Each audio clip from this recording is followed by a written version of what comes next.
Jessica, I have a confession. I almost bailed on our recording today because my social battery was at 5%. I'm the exact opposite. I'm at 100% because being here with you and our listeners is exactly how I recharge. Welcome to Podcast English Class. Today, we're diving into the science of introverts, extroverts, and that misunderstood middle ground, the ambiverts. Stop feeling guilty for staying home and stop feeling exhausted for being social. It's all about how you recharge. And today, we're giving you the exact English vocabulary to explain this to anyone. We've designed this episode to help you stop fighting your personality and start using it as your secret weapon to level up your English. Do you think you're a social butterfly, or do you prefer to come out of your shell only when you're ready? Tell us your type in the comments right now. We want to see who's tuning in today. Stay with us.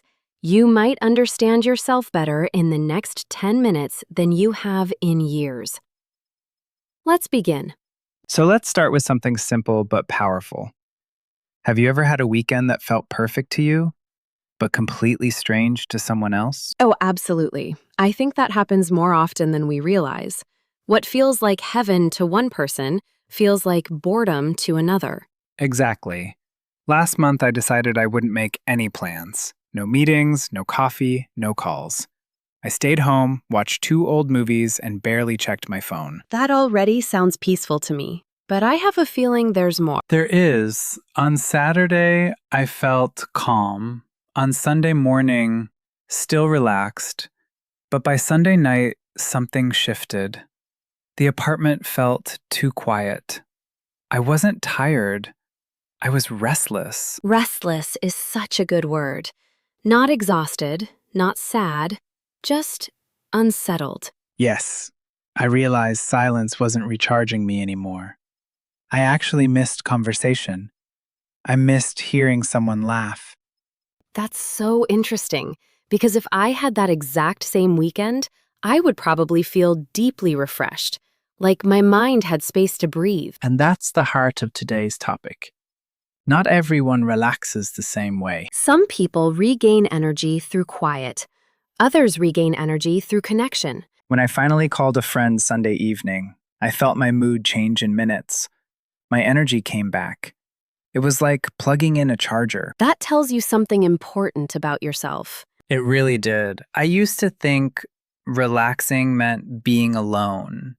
But now I know relaxing means doing what actually restores you. And that's different for everyone listening right now.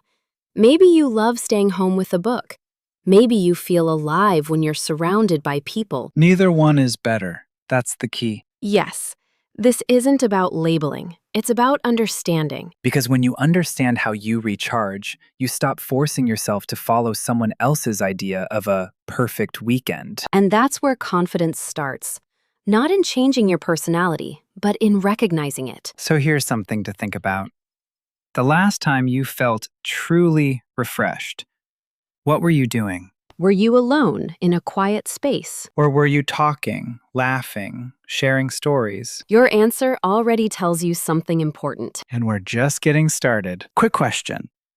If you had a completely free Sunday tomorrow, would you call someone or turn your phone off? Say it in your head right now. That answer tells you more than you think. Now let's talk about something that explains all of this in a very simple way. The idea of a social battery. I love this concept because it makes personality feel practical, not dramatic. Exactly. We keep saying social battery, but here's something interesting. Batteries don't just drop for no reason. Something is always running in the background. For some people, constant noise drains it. For others, too much silence does the same. So it's not just about charging your phone. It's about noticing what quietly uses your power. And for different people, different situations act like that charger. Right. After that quiet weekend I told you about, I thought staying home was my charger. But I realized something during our office birthday party the next week. Oh yes, that party was a perfect experiment. It really was. I arrived already a little low on energy. After about 40 minutes of small talk, music, and group conversations, I felt completely drained. Meanwhile, I was just getting started. I was laughing, moving from group to group, talking to everyone. The more people I spoke to, the more alive I felt. That's the difference. The same party lowered my battery and raised yours. And that doesn't mean one of us is weak. It just means our batteries work differently. Be honest. Have you ever checked the time at a party and thought, okay, I'm done? If you have, you're not alone. Drained is an important word here. When you feel drained, it's stronger than tired. It feels like your energy has been pulled out of you. Yes, like your phone suddenly jumps from 40% to 2%, and you panic. Exactly. After those 40 minutes, I knew I needed quiet time. So I left early. And that's healthy. Knowing when your battery is low is self-awareness. What's funny is that I used to judge myself for leaving early. I thought, why can't I just stay longer? And I used to judge myself for needing people around me. If I stayed home too long, I'd feel low and didn't understand why. That's the beauty of this idea. It removes guilt. Yes, introverts often recharge alone. Extroverts recharge with people. Recharge simply means getting your energy back. And once you understand that, you stop fighting your natural rhythm. So think about your last social event. Did you leave feeling energized or exhausted? Your answer tells you a lot about how your social battery works. And the good news? There's nothing wrong with either one. So what happened after that birthday party was even more interesting. Oh yes, the next day at work told the whole story. I came in quiet but calm. I had gone home, made some tea, sat in silence for an hour, and I felt balanced again. And I arrived excited, but slightly tired because I stayed until the music stopped. That's what I find fascinating. We both had energy the next morning, but it came from different sources. Exactly. You recovered in quiet, I recovered in connection. And that brings us to daily life. These patterns show up in small moments, like lunchtime at work. Yes, some people want to sit with colleagues, talk, laugh, and share stories. That actually boosts their mood. While others might grab their lunch, find a quiet corner, put on headphones, and just breathe. And that doesn't mean they're unfriendly. Not at all. It just means they're managing their energy. I once worked with someone who ate alone every single day. At first, I thought he was shy. Let me guess. He wasn't shy. Not at all. He told me lunch was his reset time. After an hour alone with a book, he came back more focused and even more talkative in the afternoon. That's a perfect example. Keeping some time to yourself can actually make you better socially later. Exactly. It's like saving battery so you can use it when it matters most. On the other hand, if I spent every lunch alone for a week, I would start feeling disconnected. So even small daily choices, where you sit, who you eat with, whether you join a group chat, reveal how you function. And once you understand that, you can plan smarter days. If you know meetings drain you, schedule quiet time after. If you know isolation lowers your mood, plan a short coffee break with someone you enjoy. It's not about changing your personality. It's about working with your rhythm instead of against it, And when you do that, your energy feels more stable. which makes everything easier, including speaking English.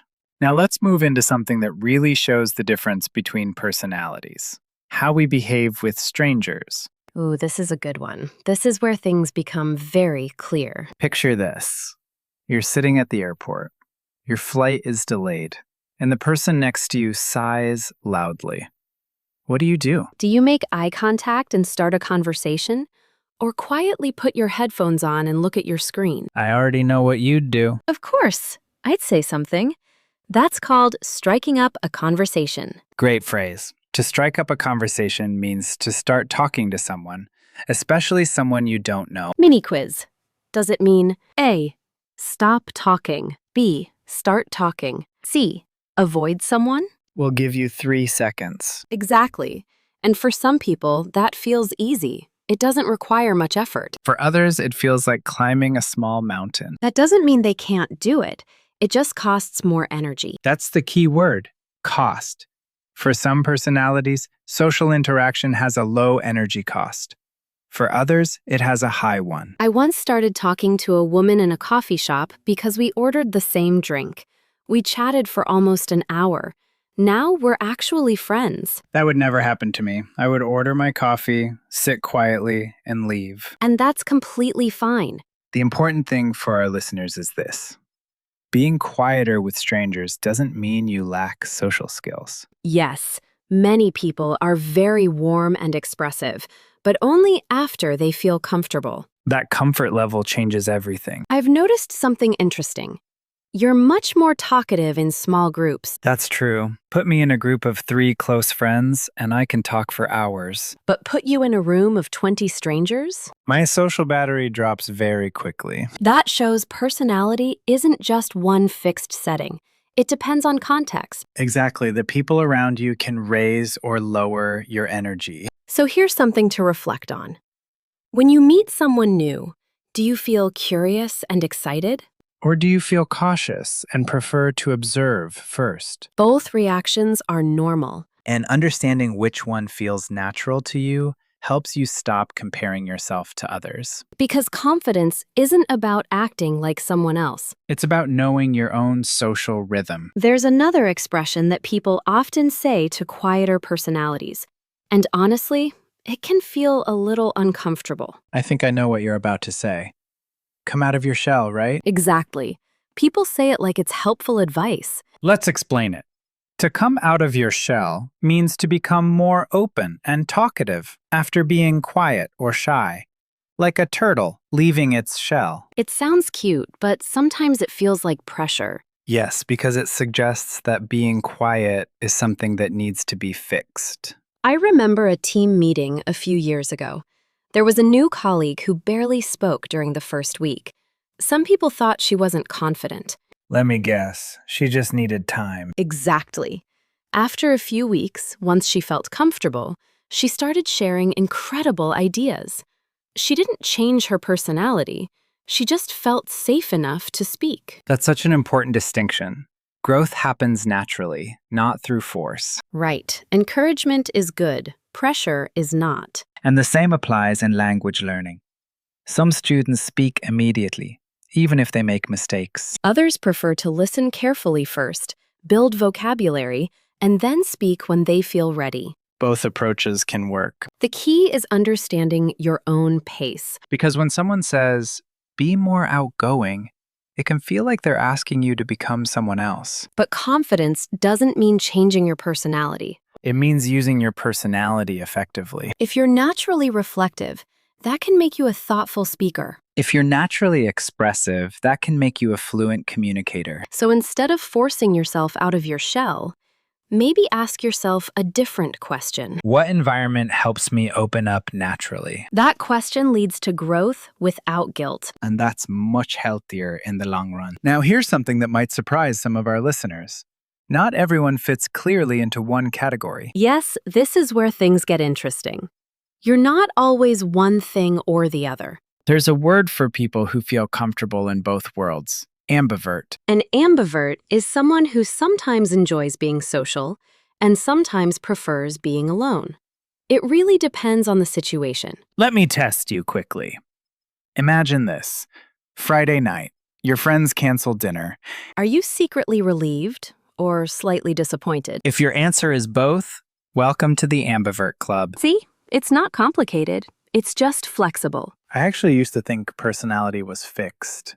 Like, you choose one label and that's it forever. But real life doesn't work like that. Exactly. For example, I'm quiet in large groups, but with close friends, I'm completely different. And I'm very social at events, but after a long week, even I want a quiet night at home. So mood, environment, and even the people around you can change how you feel. I have a friend who loves big parties, but only if she knows most of the people there. If the room is full of strangers, she becomes much quieter. That's a perfect example of flexibility. Personality isn't a prison. It's a pattern. I like that. It means you can adapt without losing yourself. Exactly. Some weekends, you might feel like a social butterfly. And the next weekend, you might want to keep to yourself all day. That doesn't mean you're confused. It means you're human. The important thing is awareness. When you understand your patterns, you stop putting yourself in a box.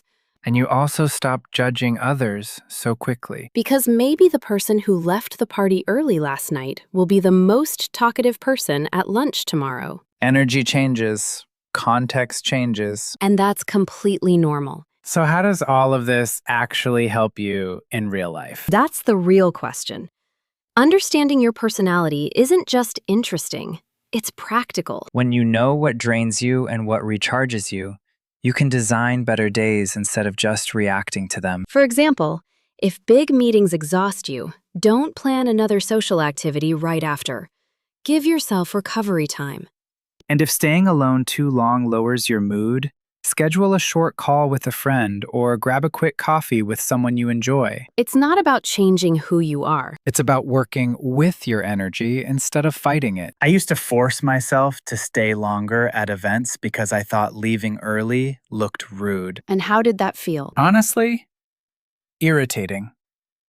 I wasn't present anymore. My battery was empty and I wasn't enjoying anything. That's such an important realization. When your battery is low, you're not your best self. Exactly. Once I started planning quiet time after social events, everything changed. I felt balanced. And if you've ever hidden in a bathroom at work just to recharge for 5 minutes, hit the like button. We understand you. I had the opposite lesson. I once planned a full weekend alone because I thought I should rest. By Sunday, I felt disconnected and slightly sad. So what did you change? Now I mix it. Maybe a quiet Saturday morning, but dinner with friends at night. That's smart. And here's the beautiful part. This awareness helps your English too. Absolutely. If you gain energy from people, join conversation groups and speak often. If you prefer quiet reflection, focus on listening practice, journaling, or one-on-one conversations. There isn't one correct way to improve. There's only the way that works with your personality. When you stop copying others and start understanding yourself, progress feels smoother. And much more sustainable. Because confidence doesn't come from pretending. It comes from alignment. Before we move toward the end, I think we should review some of the key vocabulary we've used today. Yes, because these words are incredibly useful when you're talking about personality in English. Let's start with introvert. An introvert is someone who feels more comfortable in quiet situations and often recharges by being alone. And an extrovert is someone who gains energy from being around other people. Social interaction actually boosts their mood. Then we talked about social battery. That's the amount of energy you have for social interaction. If your social battery is full, you're ready to talk, connect, and maybe even go to a party. If it's low, you probably need quiet time to recharge. Recharge simply means to get your energy back, like charging your phone. We also used the word drained. Drained means completely out of energy, stronger than just tired. Then there's social butterfly. That's a person who moves easily from one conversation to another in social situations. Chatty is another one. A chatty person talks a lot and enjoys conversation. We explained strike up a conversation, which means to start talking to someone, especially someone you don't know. And keep to yourself means to prefer being alone or quiet, without sharing much with others. We also mentioned come out of your shell, which means becoming more open and social after being quiet. And don't forget ambivert, someone who has both introverted and extroverted tendencies, depending on the situation. These words help you describe yourself more clearly. Instead of saying, I'm weird, you can say, I think I'm more introverted in large groups. That sounds confident and natural. Language gives you clarity. And clarity gives you confidence. Before we finish, I want to ask you something personal. What do you actually do to recharge after a long day? That's such a powerful question.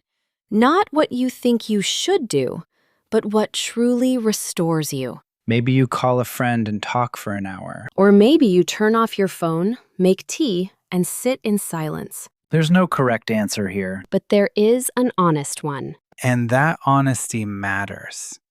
Because when you understand how you recharge, you stop comparing yourself to other people. You also stop apologizing for your energy. I used to say, "Sorry, I'm just tired," when I wanted to leave early. And I used to feel strange for needing people around me to feel motivated. Now we know better. Now, we plan better. So here's your small English practice for today. Write 1 or 2 sentences about how you recharge. For example, I recharge by walking alone in the evening.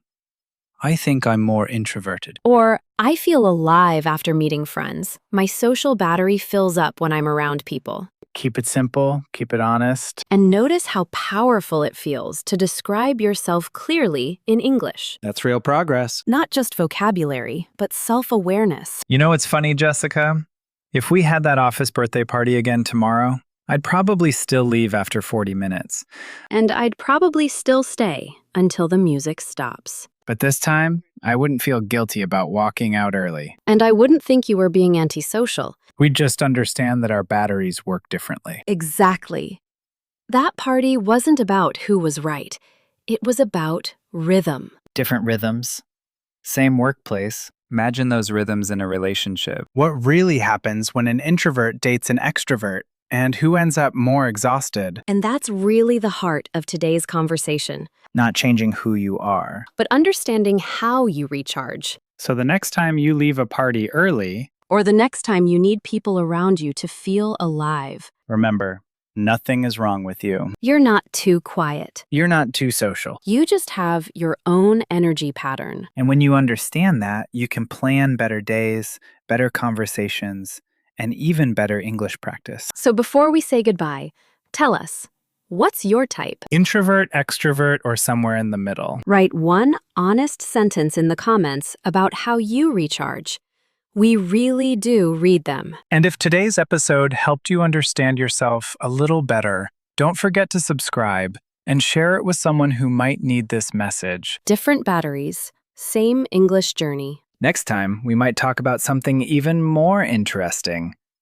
What happens when an introvert dates an extrovert? That's when the real energy drama begins. Keep practicing, Keep recharging your way. and we'll see you next time. Bye, everyone.